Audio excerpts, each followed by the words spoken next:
Hey there, this is Zane from GetBranded, and today I'm going to show you how to customize and edit within the Custom Sticker Builder on our website. So let's begin. So on this first page, the thing we have is quantity of prints, and you can select a few different options from 1 to 1,000, but if you decide you want a custom number that you can enter, you click on custom quantity, and you can select any amount from 1 to 2,500. And the next option is size of sticker. You have 2 by 2 inches all the way up to 5 by 5 inches, and the custom size is the same situation. You can enter the width and height manually. And the next part we have is shape. This first option is contour cut.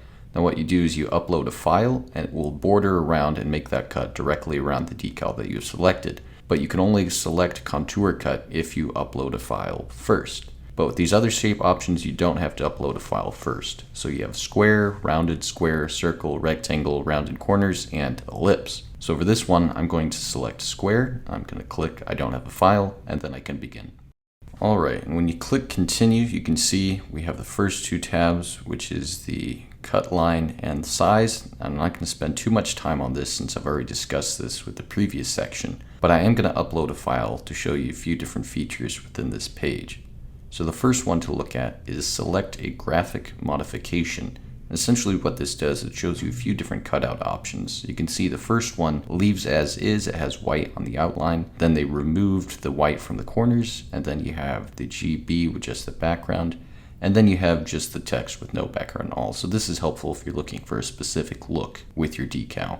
And then I'm going to quick remove that sticker so I can upload another file to show you another feature on here.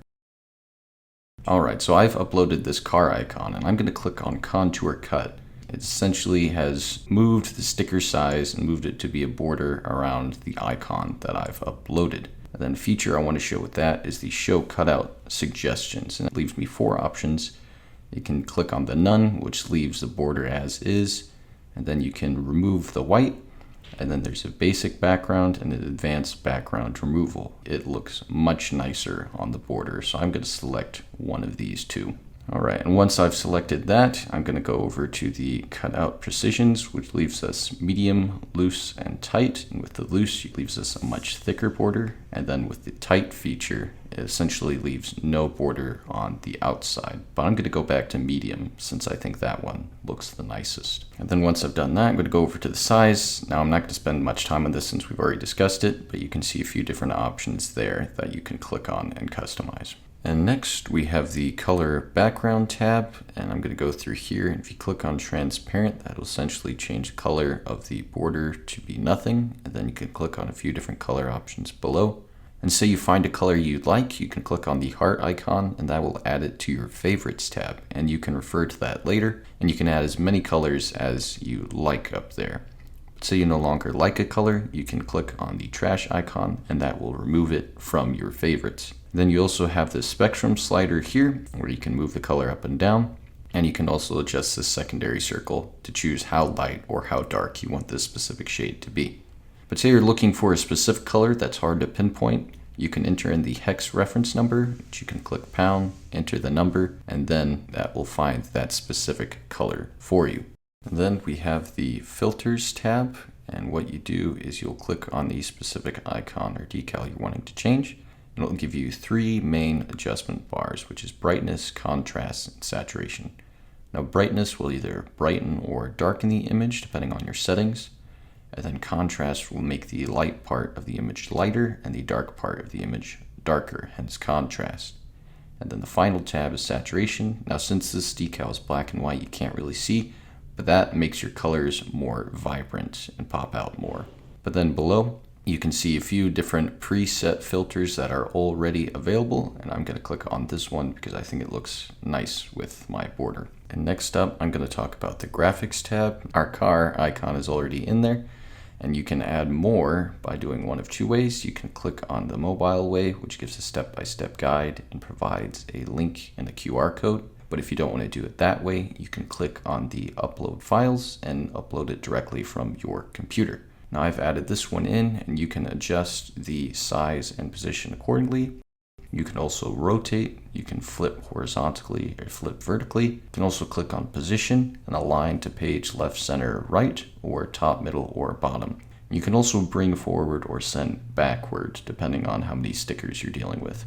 And next we have the text tab, and you can click on there and add new text, and then you can type in whatever message or words you want to appear on your decal, and then you can adjust the size of the text accordingly, make it larger or smaller. And then you also have the option of bolding or italicizing your font. Now, not every font has this option, but this one does. You can also click and choose what font you want directly, in which case there's a lot of different options.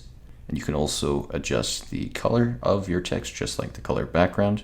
And you can also choose to align your text left, center, or right as well. We also have the Clip Arts tab, and there's 3 options within there. We have social media color, social media, and icons. So the first one I'm going to click on is social media. It shows all the social media brands within black and white. But then when you click on it, you can move it around just size. But then you can also adjust the colors. There's color 1 and color 2. And color 1 in here will adjust the color of the background, whereas color 2 will adjust the color of the clip art icon itself. I'm going to go ahead and remove that. And then you can click on the other option, which is social media color. And that has the social media icon clip arts as the normal color that they are. And that one you cannot adjust the color for.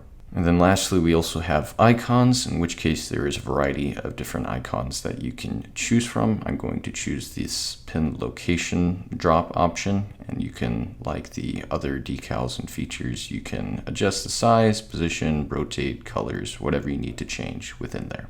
And finally, one of the last tabs we have is the QR code tab. Now I'm going to go in here and quick move a few things around to make some space for it. But once you're ready, you can click add new QR code, and then you can adjust the height and the size and the position accordingly to however you like it. And then once you're ready and done with that, you can click on the drop down option. You can make it www, text, or phone number, and then you can type or copy and paste the URL directly. So say you're all finished and you're ready to go, you can click on the design name and enter whatever name you want specifically for the design. For example, I'll type vintage drives here. And then you can also change the project parameters. You can adjust the size, the shape, the files, whatever you need to change. If there's something that you need to fix, you can go back to design. But then say you're not quite finished with it yet, but you want to come back to it, you can click the save button, in which case it'll create a link for you that you can click on and it'll take you back to your design.